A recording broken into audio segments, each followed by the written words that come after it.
All right, what is going on, everybody? How is everybody doing today? Welcome back here today to another Giannis trade video. And I'm sorry, Bucks fans, if you're getting way too much of this, and I apologize in advance. This will probably be my last Giannis trade video on any of my channels until we learn more.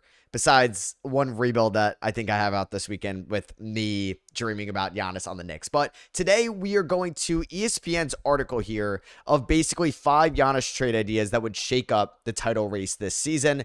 They kind of go a little bit into the article on how can the Bucks improve the roster around Giannis. But yeah, this team really hit, I think, its breaking point when they traded for Damian Lillard. And I think that was the beginning of the end of the Giannis era, maybe in Milwaukee, when they traded any single draft pick that they last owned. They trade Grayson Allen, they trade Drew Holiday, who's kind of the life and soul of that perimeter defense. And then Chris Middleton starts to regress. He gets injured a decent amount. And we're here at this point where the Bucks have not been great this year when Giannis hasn't been out there. They had a great win against the Detroit Pistons when he got hurt, but he's got a calf strain. He's missing 2 to 4 weeks. Off the top of my head, I don't know the Bucks schedule, but it's going to be tough to, I think, I don't know. Like, I don't want to see Giannis get traded. I've said that in every video. I love synonymizing Dirk with the Mavericks. It'll be Curry with the Warriors. It's Duncan with the Spurs. It's Wayne Wade mostly with the Heat, but I know he left for a little bit. But either way, I like to see legends stay on their teams for a while. At the end of the day, it will be Dame on the Blazers. But I think it's cool when you stay with the team your whole franchise. And Giannis has won 2 MVPs. He's won a Depoy. He's won an NBA Finals MVP with the Milwaukee Bucks. So Giannis is a Buck through and through. But we can't really ignore the obvious path we're heading down right now for potential Giannis trade. So the first one they're coming up with is with the Atlanta Hawks. And the Atlanta Hawks, we're still a decent amount out from really knowing if anything will transpire. We probably won't see a trade go down in the NBA till at least December 15th, when a lot of the league is trade eligible again. Some of the league can become trade eligible in January as well, like Kuminga. I think Mikal Bridges is like February 1st, based off when they sign extensions in the offseason. So Atlanta here, I still think, is trying to figure out its identity this season. They've been playing some good basketball as of late. They recently lost to the Clippers. I'm recording this the next day of that game, but they didn't have Jalen Johnson in that game. And the Hawks this year at full strength fascinated me because they have a deep roster. They played well this year without Trae Young for most part. So we see this trade that they're offering. It's Cole Anthony and Giannis for Trae Young, Zachary Sachet, the enticing first-round pick in the 2026 draft. 2027 top 4 protected pick between the Bucks and the Pelicans. It's the swap worst. I didn't know there was a top 4 protected on that. And they got that from the DeJounte Murray trade. A 2029, or it says 2029 first-round pick, top 4 protected in 2029 to 2031, then unprotected in 2032. I'm sure the person writing this article felt like they cooked with that one. 2031 first-round pick that is top 4 protected and then unprotected in 2032. So this is one route you can go down, is Trae Young. Like I said, we're still ways out from Giannis even requesting a trade maybe. And we don't know what the Bucks would want back. Do they want straight picks, or does the Milwaukee Bucks want somebody like Trae Young who elevates your floor? Now, this trade, I'm pretty sure we're not going to get one that tops this, because one, you're getting Trae Young. Now, you'd have to extend Trae Young, but he is probably the best individual player today that you'd get in this deal. I guess in a Giannis trade, I guess it really depends. Who do you think's better, Trae Young or maybe Karl Anthony Towns? I'm sure there will be a Knicks one in here. Like, if we bring up the Thunder, J-Dub, if he's on the table, Rockets, Şengün, Raptors, Scotty Barnes. Yeah, those guys entice me right now just as much as Cap, but long-term way more given their ages. So we'll see what ends up happening there. But you may not get a better player than Trae Young. You get Zachary Sachet, who is the number 1 overall pick in 2024. I didn't have him as the best prospect, but he still has that number 1 pick attached to him, and he could still be a good player in this league. And then you'd get 4 first-round picks, one of them being probably a guaranteed top 6 pick this year, because you would have great odds with your pick and the Pelicans pick jumping up. Now, you'd need, like, Trae Young's agent to be like, yeah, we'll sign an extension with you. Trae Young leaves for nothing. Oh, boy. You can't let that happen. I like this deal for the Bucks. Like I said, I don't know if I'm going to find a better one here, because I think this is one way Atlanta could go about this, because you may say, like, okay, Atlanta does Trae Young on the table, then they don't have to package like 3 other guys to make the money work. Now we have Giannis, Okongwu, and Kristaps Porzingis, and Asa Newell, and Mohamed Gay, like really good big man depth. I guess Dyson Daniels starts at the 1, Nickeil Alexander-Walker at the 2, Jalen Johnson at the 3, Giannis 4, Kristaps Okongwu at the 5. Like, that's formidable in the East. That's definitely probably the best Giannis team since like the 2022 Bucks, 2023 Bucks before it all kind of went towards disaster where everybody was kind of hurt against the Miami Heat. So that's one way you could look at this. It definitely is. If they go out and get Trae Young, Giannis on the Hawks after this deal. I don't know if they become the clear favorite, but they're definitely one of the favorites in the East. And you'd rock this going forward. There's the other side that you trade for Giannis because you want Giannis and Trae Young on the same team. And they mentioned here that like it can't get traded till December 15th. So this one, like I said, I think it's going to be the best one here. Milwaukee, you get honestly a really good rebuild out of this. And imagine that 26 first rounders, Darren Peterson or Cameron Boozer or AJ DeBanza, and you have that player with Reece Shea, with Ryan Rollins, with Trae Young, and an objectively good roster still. Like you'll have those guys I just mentioned, Bobby Portis, Miles Turner, I forget if I just mentioned him, AJ Green, Gary Trent. Like it could be something in the Eastern Conference, which isn't really, we know, a great conference. Okay. The Houston Rockets are trading for Giannis here. This one's involving Alperen Şengün. So, yeah, when you talk about J-Dub or Chet, you talk about freaking Evan Mobley, Scotty Barnes, Paolo Banchero, Şengün, you can get 90% there. Like, they're only giving up 3 assets in this deal. One of them is not even playing for the Houston Rockets this year. And I love that Thanasis is in this. But yeah, are you willing to part ways with Alperen Şengün, who's one of the best young bigs, one of the best young players in the NBA? I don't know. That's tough to say.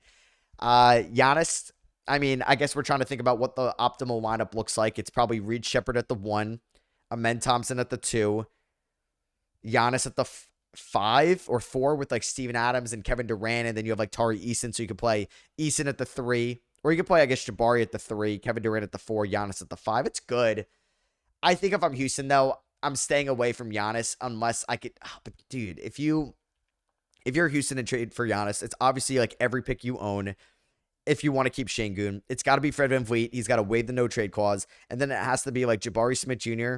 It has to be Reed Shepherd. And it has to be Tari Eason. So you're kind of gutting your depth to keep Şengün here. That's a tough question. I don't think I would trade Şengün for Giannis. It's just too risky. I don't know, but it's Giannis. Like, Giannis is better than Şengün. He'll be better than Şengün for the next 2 seasons. But Şengün is so young compared to Giannis. That's where kind of the catch-22 comes in. And you're putting, like, yes, you have Amen Thompson and Reed Shepherd and Jabari and Eason still after this deal. Like, that's a great young core. And Giannis is like, what, 30? 31? Is he 31? Yeah, I think so. So you get, like, Kevin Durant's got, what, 2 more years left on this deal, or 3 more years technically on this deal. How many more years he's going to be elite, I don't know. Nobody can really tell. It's just kind of, you hope it doesn't fall off this year, and we keep saying that at the start of every season.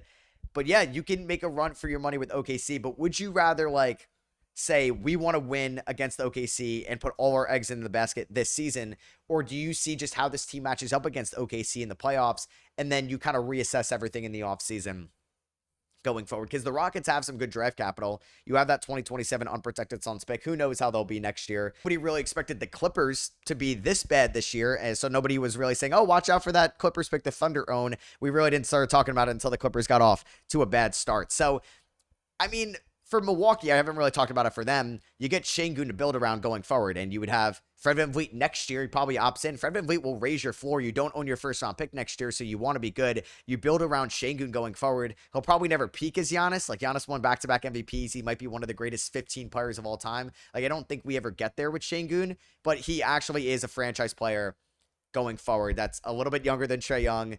I'm going to assume we're going to get to a Knicks package that involves Karl-Anthony Towns, so, like, I would think about this if I'm Milwaukee. Like I said, a player of Şengün's caliber at his age with his contract, like his contract is so good. It's like 30-ish million a year for the next 5 years or 4 years. Like, that is well below market value than what he could have gone. I like it. I like it for Milwaukee. I just don't know if Houston Şengün, which is crazy to say. So yeah, here you go. You have a Knicks one here, which is going to involve basically, I mean, this one does not go through unless Giannis really can dictate where he ends up. So this one is Bakomi Dadie, Towns, and Kolek, a 2026 first-round pick, which is going to turn into seconds because it's top 8 protected with Washington. Have you seen how bad Washington is this year? No disrespect to the Wizards, but, like, that pick is staying in the top 8. You got a 2028 swap, so you're doing a swap on top of a swap. 2030 swap, 2032 swap as well. Yeah, the Knicks can't really move that many first-round picks. They already have sent out their 2031 first-rounder to the Brooklyn Nets in the Mikal Bridges trade. They've sent out their 2027, 2029 first-rounders as well. There's that 2028 swap going in this deal. I mean, like I said, this deal is not as enticing whatsoever than the Hawks deal or the Houston Rockets deal. This is only if, like, I've said this a lot in the last 24 hours, but Milwaukee does Giannis a favor and they let him go where he wants to go. And that article from ESPN in the offseason said that Giannis wants to be a Knick, or that was at the top of his trade destination, like, hierarchy.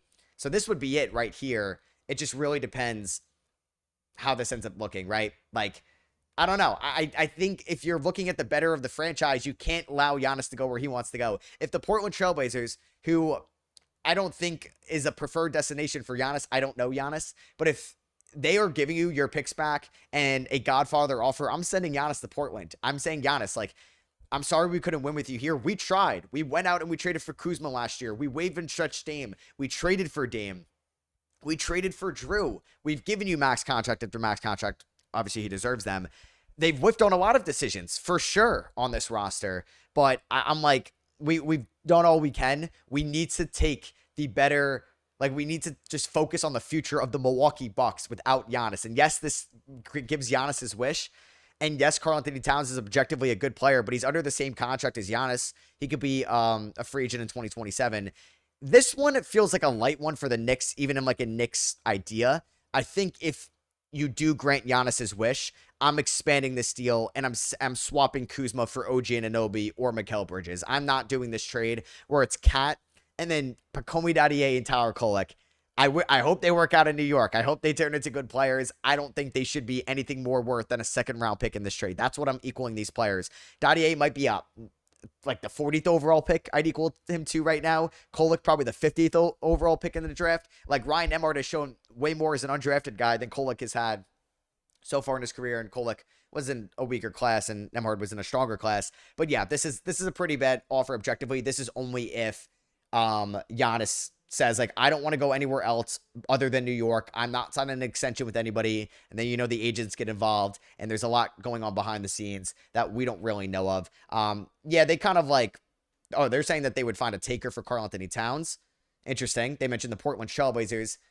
Would Portland be interested in Cat? I mean, Dame, Cat, Drew Holiday, you're keeping Denny and Kamara, and then you're just basically giving Milwaukee all their first pick or all their first rounders back, and you're basically swapping like Jeremy Grant and Robert Williams. All right, I could see that.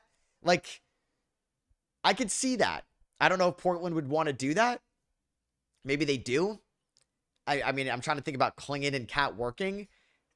It could. And then you'd have, I mean, next year it's like Dame at the 1, Drew at the 2, Denny, Cat, Klingon, or Denny, Kamara, Cat. It's something. It's something. I don't know. Well, I mean, the thing is, like, Milwaukee could objectively take 2 years, or they could be bad this year or next year and then be good again in 28, and that's when the Blazers start to get the Bucks picks. So you could be like, we'll give you the 3 first-round picks back, or we'll give you just 28 and 29. We're keeping 2030, kind of like what the Nets did with the Rockets with the Mikal Bridges thing.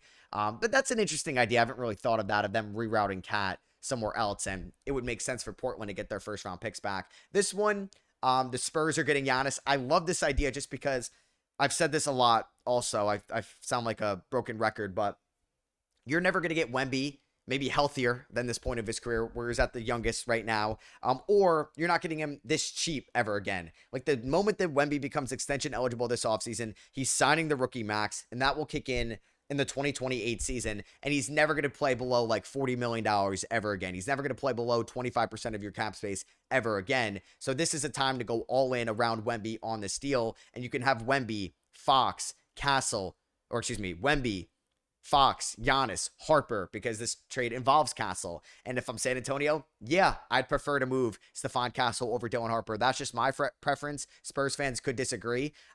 It's got to take something to get something. If we're throwing Şengün in a trade offer, if we're throwing Trae Young and a potential top 3 pick in the draft and Risa Shea, you're going to have to throw in Stephon Castle, who you might also be selling high at this point in his career. It's Castle, it's Barnes, Olynyk, McLaughlin, and 3 first-round picks.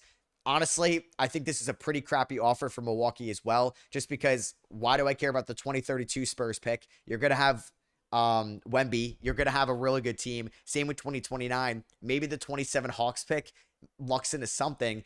Barnes is a free agent. Olynyk's going to be gone. McLaughlin just to make the money work. Like, the main thing we're getting back here is Stephon Castle, and that's it. Honestly, like, if you could flip Cat, maybe for 3 first-year picks back. Like, I don't even know if I don't know. I don't really like this deal for Milwaukee. If you're San Antonio and I'm keeping Sohan, I'm keeping Vassell, Johnson, Harper, the Kings swap down the line, the Mavericks swap down the line. Like, those are your premier first round picks. Yeah, I'm doing this trade if I'm the San Antonio Spurs. I just don't think this is a great offer for Milwaukee. I still think Atlanta and Houston's deals are a little bit better. I even think the Knicks offer might be better than this right now. But I think if you're doing like the Knicks deal, you really have to expand this, and you're going to Anunoby and Bridges for Kuzma in this deal. Next up here, we have the Golden State Warriors. Is this the last team? I think it was 5 trades, and here we go. This is Giannis and Thanasis for Draymond, Kuminga, Buddy Hield, and 4 first-round picks. One of them is protected 1 through 20, so I guess we lift that protection, and then you don't get it if it's pick 25, which that could happen. I don't think Steph's going to be playing in 2030. He could, for all I know. Draymond, like, you would have to reroute him. I don't know if you really want Draymond on your team right now. I don't think you can flip Draymond to Portland for your first back. Buddy Hield is kind of under a bad contract. Kuminga is a freaking massive risk at this point. And then you got to extend him in the offseason. And then you get 4 first-round picks. Thanks. I just think it takes more. I think it takes more. Like, is this even better than, like, the Desmond Bane package in the offseason? I mean, it is, because you're getting an asset like Kuminga, and Draymond's still objectively good. Draymond and Miles Turner is a damn good front court. I mean, if the Warriors are able to pull this off and not have to give up Pods and Moody and Richard, like, I thought 2 out of those 3 have to be in this trade. It's tough for them to make the money work. But, like, I have to throw in Buddy Hield and not Moses Moody. Yeah, that's pretty nice. I don't have to throw in a 2027 or 2029 swap. I legitimately think if this was the pick package, you have to throw in all 4 of these first-round picks, and you have to throw in your 27, 29, 2031 swaps. Like, it's got to be 7 first-round picks, essentially, in this deal. If my best assets are, what, a 35-year-old Draymond and a Jonathan Kuminga under the expiring contract. So this is probably, again, like if Giannis says, I will only go to the Golden State Warriors, the agent gets involved. He, like, maybe tanks his value out there as well. They mentioned that the best trade for Milwaukee should be how to get 2 bites of the apple, players on controllable contracts that can help now, and first-round picks. There's no incentive for the Bucks to enter a full-scale rebuild. Therefore, what Atlanta could offer, Young, Ricochet, and 4 first-rounders would be too much to pass up on. I agree. I think that's by far the best offer. Trey elevates your floor and is a franchise player, a well-known name, can help you in the regular season, get to the playoffs. Ricochet, you might be buying in low, and then he could maybe kind of revert back to what he was in the second half. And then a real shot at getting, like, you're going to get 2 top 10 picks in the draft because you have now your pick and you're going to have the Pelicans pick. So the swap doesn't matter. And now I'm saying, like, even at the worst, I'm adding Mikal Brown Jr. or I'm adding Nate Ament and his upside, or Caleb Wilson and one of those guys. Maybe a Hans Steinbecker or Kingston Flemings or somebody like that going forward. It says, despite the Knicks' inclusion of Towns, their offer should be a non-starter due to the lack of first. I agree. I think if the Knicks get it done, it's got to be Bridges and Anunoby, or Bridges or Anunoby with Cat along with Kuzma in the deal. Like I said, Milwaukee's doing them a favor. I think the Golden State offer might be worse. Like, would you rather have Cat? I mean, the Warriors do have better draft picks in this trade than the Knicks, so I digress there. The Spurs is interesting with Castle, but I just think, like, no Vassell, no Sohan, no Kings or Mavericks first, no Timberwolves first. I don't really like that. In Houston, it's probably the second best offer here because Şengün, I think, gets you pretty close to what the Giannis value kind of is. So yeah, that is going to be for me. I hope you guys did enjoy me reacting to kind of ESPN's trades here for Giannis Antetokounmpo. Let me know what you think is probably the best offer here. I'm going to assume most of you will say also the Atlanta Hawks trade. Maybe it's the Houston Rockets trade. You can let me know down below. If you did enjoy, I would appreciate you dropping a thumbs up, and I'll catch y'all on the next one. Peace.